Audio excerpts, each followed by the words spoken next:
Sorry, guys. Hello, Mark. You there? I am here. Okay, great. This is Deborah. I'm the producer here, Cool. and my other producer Charlie here is going to be running the show. So we're about a minute and a half before we start, and you can talk to the talk show host before the show starts, and then when the bumper starts and everyone's ready, we'll bring y'all on the air. And at the end of the live segment, the music will play, and then you'll hear a beep. There'll be a beep when we go on the air and a beep when we go off the air. Okay. Sounds good. Okay, we've got about another minute or so, guys, and y'all can talk until then. Okay. Okay. Hey, Andrew. Am I coming in okay? Yes, you sound great. You're fine. Excellent. Hi, Mark. How are you? I am fine. How are you? Excellent. Thank you so much for coming on the show today. We are so excited. My name is Elisa Wampo. Hi. Hi. And I'm here with David. Hey, Mark. This is David Burke. Nice to meet you. We've been going through your website, and in bringing the show, we'd love to have you introduce yourself and, tell the audience your website and just kind of how you got started on the topic of the flat Earth. And we also have Andrew here. Yeah, I'm Andrew Lichtenberger. Good to meet you, Mark. Hey, nice to have you. Nice to meet you as well. And Mark, I was reading that you start off. You've got a big interest early on in games. Yeah. Is that right? Yeah, I played games professionally when I first started years ago. Oh, what? Or maybe we should save it for the air. But I'm very curious. Okay. Like what game? Yeah. I'll give it all to you. Just bring it up. I'll give you the blow by blow. Awesome. Sounds great. So am I talking to all three of you, or two out of three, or? All three of us, and we should have one other co-host joining. Okay. So Yeah, Elisa, David, Andrew, and Brian? Yes. Ryan with an R. Got it. Yep. Sometimes it's fine. It depends on the day. But Ryan is the day that we hope it is. Yeah. Looks like, are we ready to bring it in pretty soon? Yeah. Charlie, are you there? Yeah, yes. Whenever you guys are. Get on the air. Are you guys ready? We're ready. Yep. Okay, Charlie, bring them in. Okay, here we go.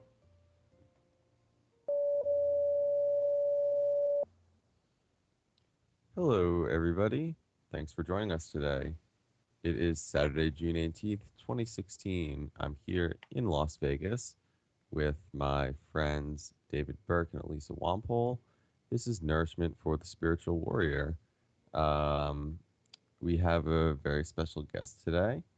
His name is Mark Sargent, and we're pleased to have him. So thanks for joining us, Mark. Hey, thanks very much for having me.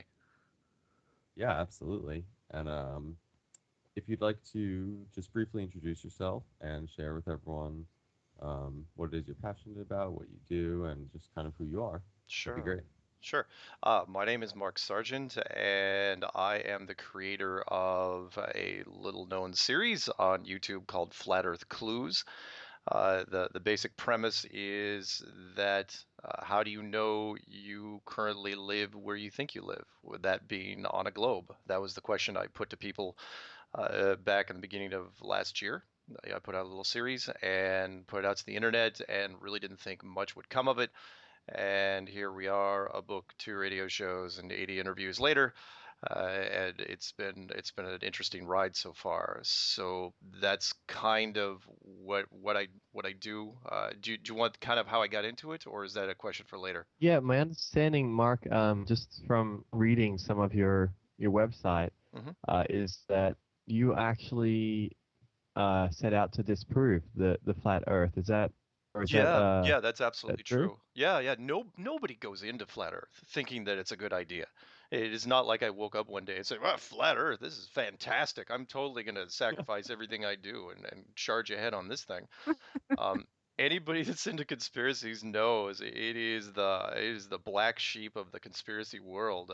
Not only it's the runt of the litter, it's the book on the shelf that you never read because it's ridiculous, and we all know this. And so when I heard about it, summer of 2014, it just it came across my desk. I was going, oh, this piece of crap again. There's no way. But I was bored. I had looked at just about every conspiracy, at least 5, 10 times over, and said, okay, fine, I'll take a look at it. And I ran into a German guy who was talking about the flights in the southern hemisphere, and he's going, "Look, they don't make sense." And I know I don't speak German, but he said it's going to sound crazy, but the flights only seem to make sense if the world is flat. And I go, "Okay, that's fine. That sounds really good."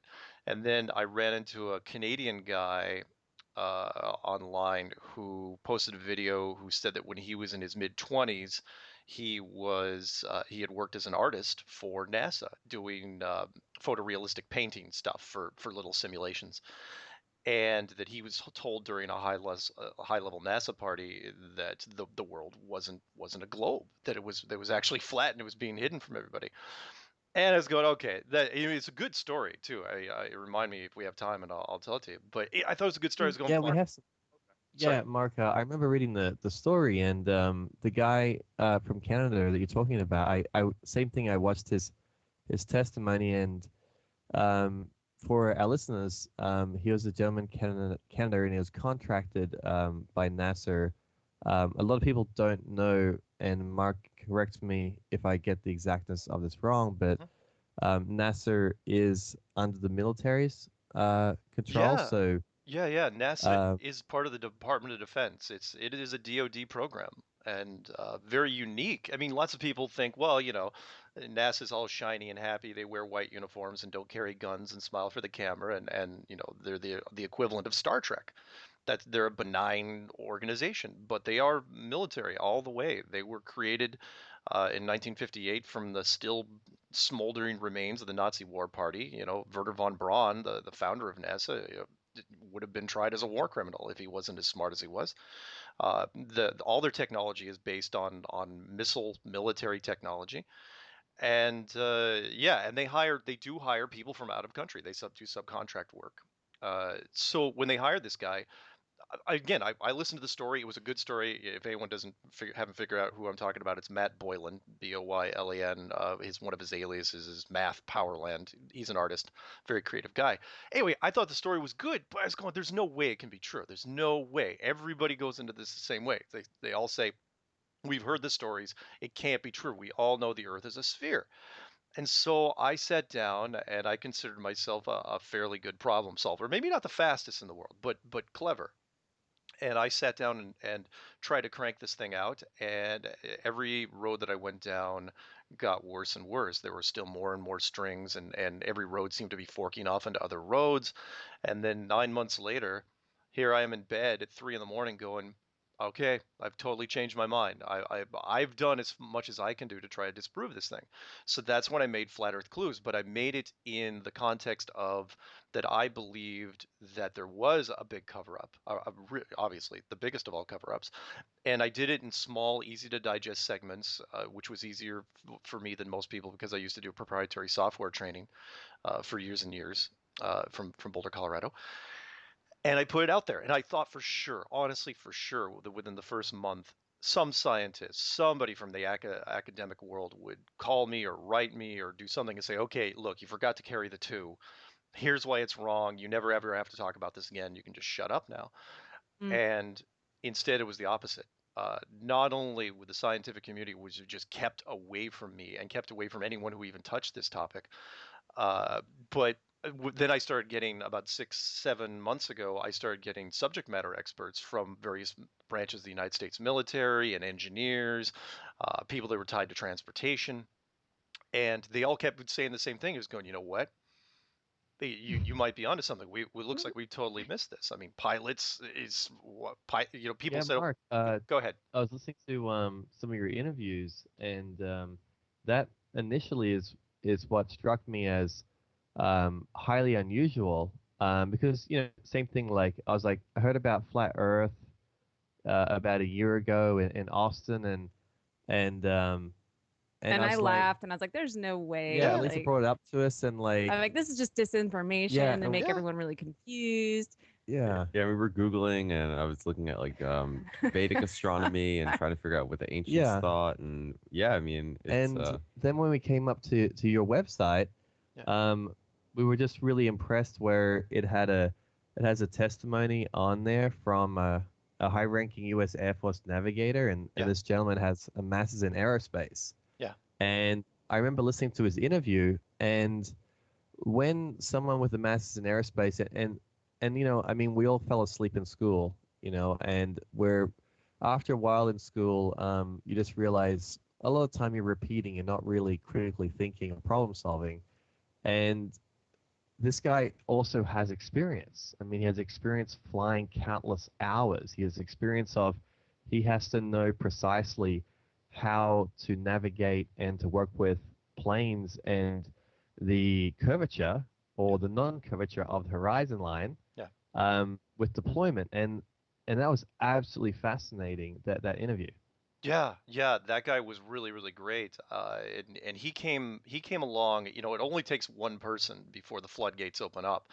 And the first guy I interviewed, of course, was a Navy guy, and he was talking about all the weapon systems that they used out in the water and all the tracking systems. He's going. There's no way that we're firing over a curve. And then as you know, once that guy came out, people came out from the Army, and then the Marines, and then this guy from the Air Force, and he was one of two or three different. Well, actually, there's like four now, four different pilots who came out. The last guy was a 777 commercial airline pilot. He wanted to remain anonymous, but there was another guy that owned his own flight instruction school out of Iowa here in the States. And he was really interesting because he boiled it down pretty quickly, and he bought it right off the bat. And he goes, look, yeah, he goes, all the pilot friends that I'm talking to, they all say the same thing. It's like, yeah, when if anyone that knows anyone that's flown, or if you sat in the cockpit, you're looking over a flat horizon, and all pilots in the back of their head, it's like, oh yeah, yeah, the horizon looks flat, but it can't. It's not really flat, right? We're all taught it's a globe, so there's this weird paradox that all pilots have. They all see something that's flat, but because we're told this since we're old enough to think, 6 years old, you see your first globe in the classroom. We automatically, it gets reinforced so many years that by the time, even regardless if you go to college or not, that's what you think. I put a quote in my description of all my YouTube videos from George Orwell, the guy that wrote 1984. And he made an interesting observation in a journal in 1946, where he was talking about the flat earth and how science conditions people. And he goes, it's really interesting that people, if you ask anyone on the street how they know it's a globe, and this was in 1946, he goes, people say, well, why are you even asking me this? We all know it's a globe, obviously. And he goes, and if you continue to press them on the issue, they'll get angry. And he thought that was really curious, especially since NASA wasn't even founded. The first space organization wasn't founded until 1958. So how did people in 1946 know it was a globe if there was no way to prove it? And again, it was because of the conditioning. It was brilliant. The easiest way to do it, and the old tricks are the best tricks, and everyone fell for it. Yeah, and Mark, just for the listeners, talking about your website, Yeah. what I found, so just I'll list through some of the videos.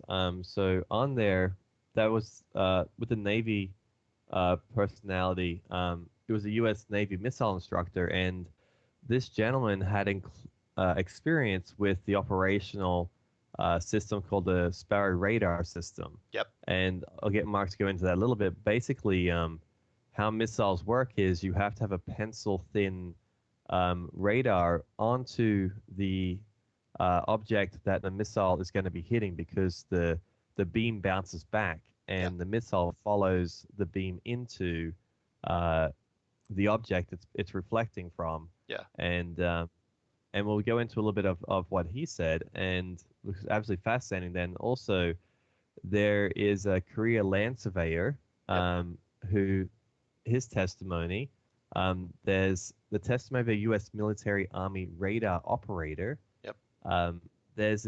For our listeners in Australia, we'll shout out to the Cafe Protini on Sydney, Crown Street. The Australian intelligence operator about the GPS ground system, meaning like we're using a ground system to coordinate our operations for our planes, our ships, our cars. We're not actually using a satellite system. Yep.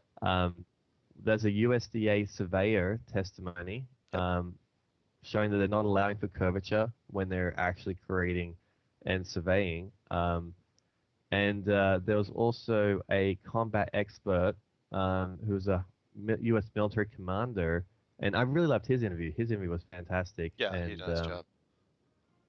But we're about to go into break. Yeah, we have a break in about 20 seconds, so if you want to... Yeah, so after break, Mark, we could do a little summary of each one of your Sure. interviews, and if you can let people know as we go into the break what your website is, so they can log on and start following in on the show. Oh, yeah. The main website, the free website is enclosedworld.com, and the We'll be subscription... right back, guys. Okay. Sorry. That's okay. Yeah, just hit the break. Okay, There's my guys, we're beep gonna on you. try to get Ryan on now. He's logged in from another Skype account. Okay. All right.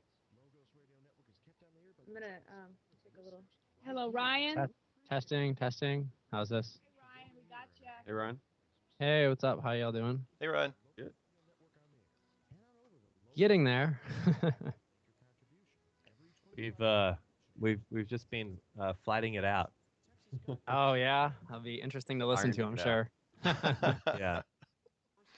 Yeah. When I was talking about the show coming up, I was talking to a couple of attorney friends, and they're all kind of like into like ancient ideas and stuff.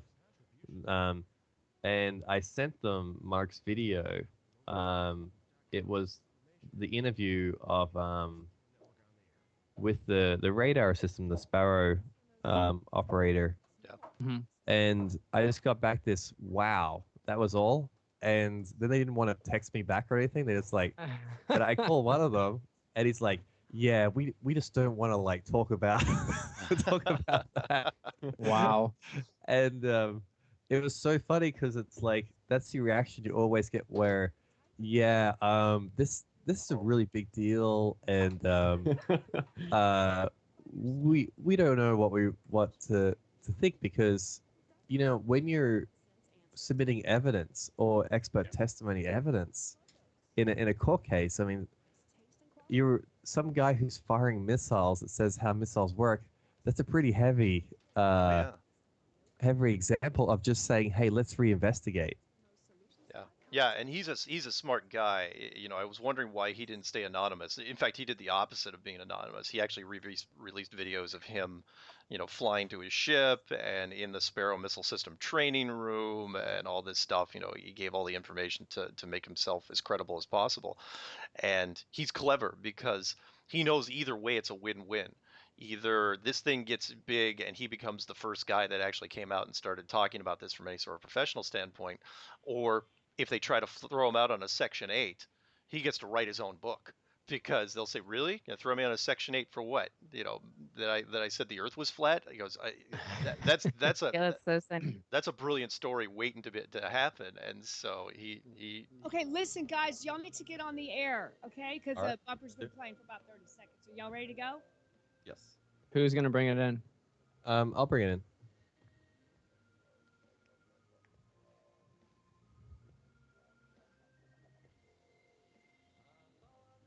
Okay, go ahead, Charlie. Okay.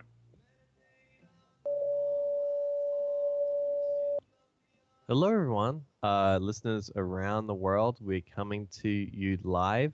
We have myself, Andrew Lucky Chewy, Lichtenberger, Dr. Lisa in Las Vegas. We have Ryan just finding his way on the World Wide Wait in Austin, Texas. Eventually made it here, as we all will. And we'll eventually make it to this place, the Flat Earth question place. And we're blessed today to have Mark Sargent. And Mark, you're in Colorado, is that right? no, currently I'm up in Seattle, Washington. I was in Colorado for 20 years, playing video games and teaching proprietary software, but now I'm up in Seattle. Great. And just over the break, we're having a chat about one of Mark's guests. And this was the one I was telling a little story. When we're talking about bringing on the Mark and the Flat Earth question, I sent one of Mark's links to a couple of attorneys that I knew, and I got one piece of information back from them. Wow. And that was it. and they didn't want to talk about the subject, by phone. And I'm going to catch up to them over the weekend and have a chat to them. And they just thought the testimony was mind-blowing, because if you're in court and you're trying to open up question time where, you don't know what the truth is, but you want to investigate logically what the truth may be. This testimony from this missile instructor that's trained in operation of the Sparrow radar system was absolutely mind-blowing. And Mark, if you can once again let our listeners know your website and talk to us a little bit about this gentleman and just what he had to say. Oh yeah, sure. The website is enclosedworld.com, and the subscription site, if you get through the enclosed world, is msargent.com. This guy, his name was Sean McCrary, and he's from the United States Navy. He had been in 10 years, and he was a Sparrow missile system instructor, not just a user, not just doing tours on ships, but he actually instructs people on the system itself. And he was the first person to come out, part of my testimony series, which I think is like 16 or 17. I'm looking at the list right now. I should have probably numbered it. Where he came out and said, yeah, the missile system uses and what's known in the military as painting the target, where you send in a 2-inch beam radar and you fire it off at distance, ship to ship, and you paint the target, you fire the missile, and then the missile homes in on whatever you painted and tries to track it. It goes after that signal. So you're not bouncing it up in the air off the ionosphere or anything like that. It's ship to ship. And he says he's painting targets at 50 nautical miles, which is 60 or so net land miles, statute miles. And he goes, that's impossible. He goes, because that's thousands of feet below the curve, or the other side of the hill. And by that, if anyone doesn't know their lessons in how the Earth is shaped, it is 8 inches per mile squared, if you believe what mainstream science tells you, which is 8 inches times every mile times itself. So at 2 miles, it's 2 times 2, which is 4 times 8 inches, which is 32 inches. 3 times 3 is 9, times 8 is 72, and so on and so on. So at 50 nautical miles, you're pushing thousands of feet. 60 miles, you're pushing a couple thousand feet of curvature, which means, ships aren't that high. So that beam should not be able to hit that ship point to point, and it does every time. He goes, there's no flaws. We're not bending this beam over anything. We're seeing this target as is. And then he went on to, say that all the firing solutions for everything that they use follows these same rules. On top of that, he goes, I'm looking at ships with infrared technology at night, and he wasn't going to give classified information out on exactly how far he could see or what he was using, but he was watching ships at 30, 40 miles. In complete blackness, and infrared doesn't lie. Even if you could say that, oh yeah, you're painting a mirage, you're painting an illusion, the infrared system picks up real ships. And once he came out, again, it opened up the floodgates for everybody else. The navigator, the Marine Corps sniper instructor, the submarine chief. In fact, he and the Sparrow guy, we even did a show with those two together, and that was great, just listening to those guys just chatter back and forth, comparing notes. Because there's somewhat of a rivalry between the fleet and the submarines, because they're completely different, even though they're in the same Navy. And they were comparing all sorts of technologies, and they all said the same thing, which was nothing is what you think it is. What we've been told about the shape of the Earth and how it spins and everything else is a fabrication. Yeah, it was fascinating, the interview, Mark. For our listeners, the submarine chief, my understanding, he was he got to either oversee or work on, or he was stationed on several U.S. nuclear submarines. Yes, 5 different classes. Yeah. And for our listeners, when you have the experience of sitting on 5 different classes of submarines, that's like if I went to McDonald's and I'd eaten every piece on the menu, you'd be kind of like, you know what the food tastes like. You understand how what's on the menu. I don't eat that type of food. I should just use a better example. If I went to my favorite raw vegan, organic, locally farmed, happy restaurant, and I ate everything on the menu, I'd have a good understanding of like what's on the menu. I mean, this guy really, really understands submarines. Yeah. And he was talking about how the ocean is so flat that they can lift their submarines up and measure underwater that they could be like 10 inches from the surface, or they could be 100 inches from the surface, and they're using the flat water like a flat horizon line. Would you say that's accurate, Mark? Yeah, yeah. It was really China and Australia, and but a lot of them went to some of the good universities in China, and I'm like, hey, so is Earth a globe? And they looked at me and they're like, of course it is. I'm like, okay. And then I went outside and just said, hey, can someone send me a photo the next day of the curvature? And I got sent a couple of photos of like, a fish eye lens. Yeah. And then I said, no, can someone actually take a photo without a fisheye lens? And then I got the same thing back, just question marks. Yeah, yeah. I actually sent them your website. Thank you, thank you. No, is that that Red Bull jump that happened last year, or was it this year? I think it was last year. That did more to help the globe thing than any piece of news in recent memory, because they fisheyed almost all the angles, but they left out the one that was inside the capsule. The one that was inside the capsule was perfectly flat, and the outside shots were so severely fisheyed that it's like, so obvious. Yeah. yeah, it's like, well, yeah, it makes sense if the world was the size of Arizona, but it's not. So what are you showing me? But yeah, I put that question out to people too. I said, look, anyone that can show me a picture of the curve, you email it to me. And after, because everyone, I get all the time, people say, well, I saw the curve outside an airplane window, and I go, fine, take a picture, hold a straight edge up to it. When you look at it on your laptop, if it is still curved, you send it to me. I will put it on the air. And that was 15, 16 months ago, and nobody's done it because it isn't there. I was talking to a scientist the other day in some debate, and I said, if you had to grab the average guy off the street and prove to him it was a globe, how would you do it? And he pondered for a second. I thought he was going to yell and scream, and he didn't. He goes, you know what? I couldn't do it on the ground. I go, really? He goes, about to go up back on the air. oh, okay. All right, we're ready to go on the air. Elisa, do you want to bring it in? Yeah. We're actually. Okay, you guys ready to go? We're ready to go. Okay, here we go.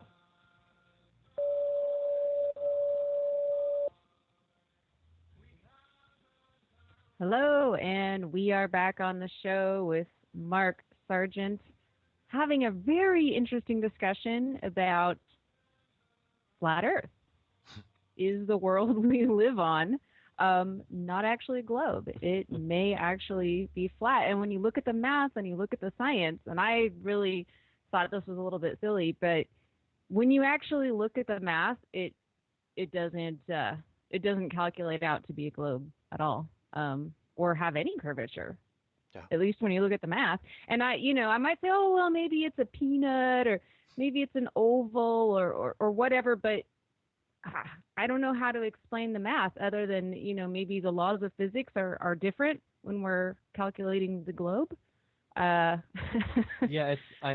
one thing I am absolutely certain of is that whatever I've been told by NASA isn't true. Whether it's 99% wrong or whether it's 1% wrong, I'm being told something that's not accurate. And for any of those listeners out there, you can do the first step that Andrew and I did, which is just walk outside, look at the horizon, and see if you can see curvature. And then, like Mark was saying on the break, take a photo with a non-fisheye lens, just a regular camera, take a photo, put it on your computer screen or print it out, and take a ruler. And with your ruler, line it up with the horizon line, and you'll see what everyone else is finding out. The horizon line is flat. Whether you're up in a plane at thousands of miles, or you're on a ship in the ocean, you're at the beach, you're in a high rise, you're on a mountain. I had a gentleman tell me he just hiked one of the highest mountains in the world. And he looked at me and said, I was actually playing poker with him. And he said, you know what? It's as flat as flat as flat. He's like, I thought I was going bonkers. Maybe the altitude has affected my brain, but no, it was flat. And he said we were above the clouds, and it was still flat. So it's a fascinating key what's going on with just nature around you. And Mark, just before the break, you were talking about some of your guests and how each of these people you're interviewing, they're saying the same thing, and they're both all saying that they're not allowing for curvature. Can you talk a little bit more about the Surveyor testimony? Yeah. And Yeah, I can. There were a couple surveyors I had. One was actually I think I had them both on live. One was a career surveyor out of Indiana, I believe. He was a career surveyor of 32 years. That's all he'd ever done. And then the other one was a USDA, that's the United States Department of Agriculture surveyor of 27 years, and I believe most of his work was down in Missouri. And these guys were really, really interesting because I found out more about surveying than I ever had in my entire life just by listening to these two guys. And they said really there's two types of surveyors out there in the world. There are planer surveyors, and I do mean that literally, planer, like a flat plane, and then there are geodetic surveyors. But 90% of the surveyors out there are planer because planer takes care of all projects up to, I believe, 250 square miles. I don't know what that is in kilometers, but it's a big parcel of land. So anything bigger than that, you're talking national parks and big projects that aren't necessarily city related. And they were both saying the same thing, and that is they are told the planer surveyors, as it sounds, literally, they are told to treat the world as it is absolutely perfectly flat. And this one guy out of Indiana, he was doing projects. Not he goes, we're not talking about surveyors that do just houses, house foundations. We're talking guys that do car manufacturing centers that are 10 miles long, airport runways, big tracts of land. And when they were doing that, he's going, here's the thing. Here's the problem of why everybody. He goes, first of all, everybody missed it. Pilots miss it, surveyors miss it, because as long as your project turns out fine, you just move on to the next project. You never think about, whether the world is flat or round. But here's where the curvature. Now that we brought it up after all these years, here's where the curvature comes into play. Let's say my project, which is let's call it a 1 mile square or 2 mile square project, is butting up to your project, which may be a 5 mile square project, and we have to butt up. These things have to stack together like Legos. He goes, if the curvature isn't taken into account, or if there is a curvature there, sooner or later somebody by accident is going to make a mistake. You're going to line up with somebody and their elevation is going to be wrong. It's going to be, it's one's going to lay on top of each other, and it's not going to make any sense. And then there's going to be finger pointing, and people are going to say, well, you obviously didn't take into account the curvature. And he goes, that argument, he goes, not only did I never have to deal with it in the 32 years that he was surveying, he goes, it never even came up in conversation. And surveyors are chatty guys. They drink together after work. They have tons of coffee breaks. There's a lot of downtime when it comes to surveyors. They're just, pointing, they're waiting for people all the time. And he goes, it never, ever came up. And he goes, the very few times that it came up when he was young, when you're a young surveyor coming out, is that you ask, because it's not in the book. In the only thing they say in the book, and he sent it to me, he said that treat your project like everything is perfectly flat. And I was amazed.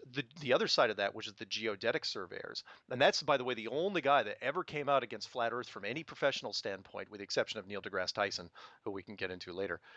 Uh, the geodetic surveyor treats the world as it's absolutely a sphere, meaning he's no different than an astronomer, meaning he doesn't even get up in the morning unless he believes the Earth is a sphere.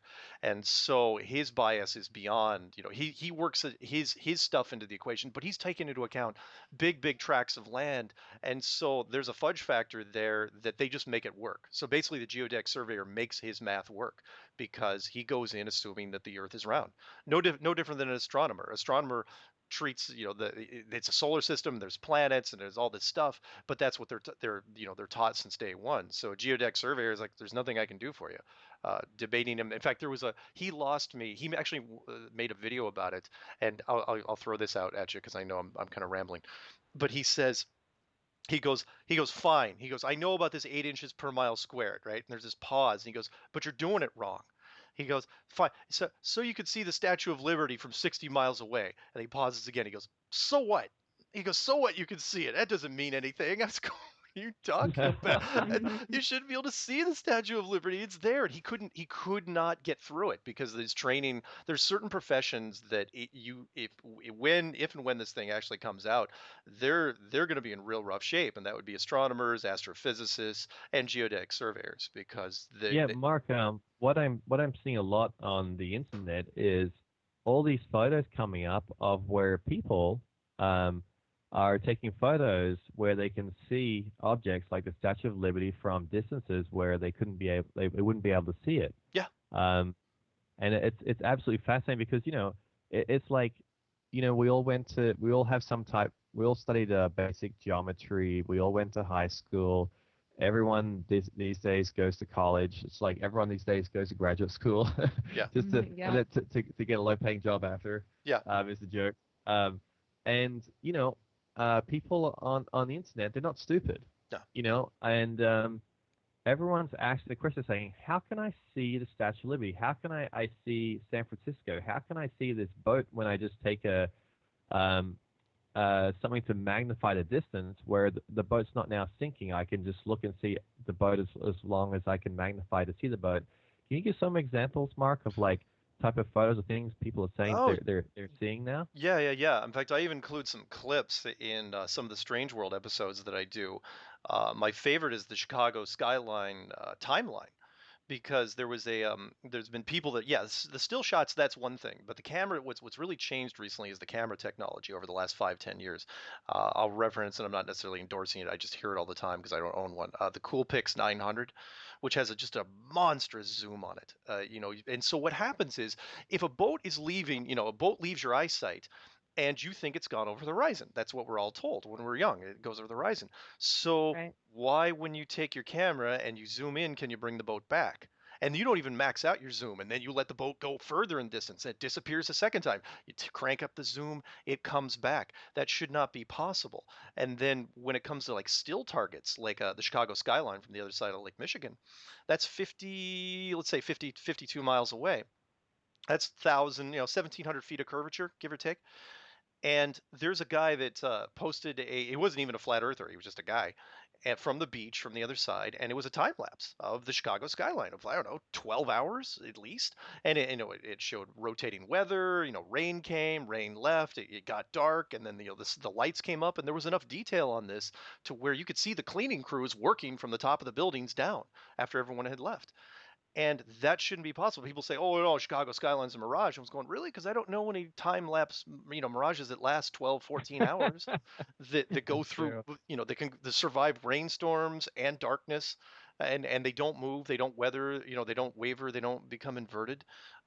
People are, and so that's the big thing now. That it wasn't my thing when I first made these. I didn't even do a clue on the curvature because I thought, well, there's got to be a little curvature somewhere. I followed the Orlando Ferguson map. And people were saying, no. Mark, we're just going to hold up there, and we're going to be back after the break. Okay. Stay tuned, everyone. We'll be right back.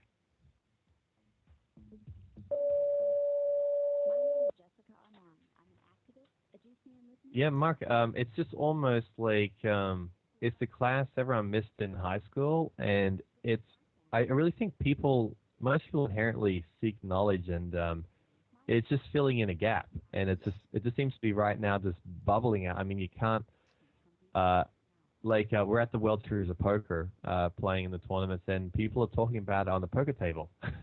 Yeah. Yeah, it actually is like a fairly hot topic of discussion, surprisingly. When I saw or maybe you guys didn't check out the metrics on this, but when I started the clues back, last year, it was, I think if you did a search, just type in flat earth into YouTube, it was, I don't know, maybe 40, 50,000 relevant search results. If you do that same search this morning, I believe it's like 6.2 million, which is ridiculous. And of course, Neil deGrasse Tyson and B.O.B., the rapper, they, helped it explode at the beginning of this year. But it's nutty. Because Mark, sorry to interrupt, but did you hear about apparently at Emory College, because Ryan went to Emory College, they had like an emergency meeting with undergrad students about the flat earth and how to not listen to it? No. Wait, really? Are you serious? I didn't even know. Yeah, I'll try and bring up the article. Are you sure? Yeah. Are you sure this wasn't the flat earth kind of the first freshman introductory thing where they called it like the flat Earth argument, which was done a few months back. Let me try to look it up. But Yeah, that find that actually one. might yeah. Because Yeah, but it's even like seems to be getting in discussion of young kids. yeah, they had done a thing for incoming freshmen. First time I'd ever seen something like that. It was mandatory, where they called it something like the flat Earth argument or something like that. But it was really more along the line. Oh, it is. Yeah, type in Emory University Flat Earth. It was at one of the tall halls. Yeah. I had to go to that. I I wasn't there then, but I tried to listen All to. right. Oh, we're coming back. Yeah, Ryan and Mark. Sorry. We're gonna Okay. bring back online. Oh, and I have a few questions too, Mark, if you can get into. Some people are asking online about proving that the sun is at 93 million miles away and how the sun settles beneath the horizon. Ryan, we'll get into those a little bit after. For the conclusion of this interview, please go to marksargent.com.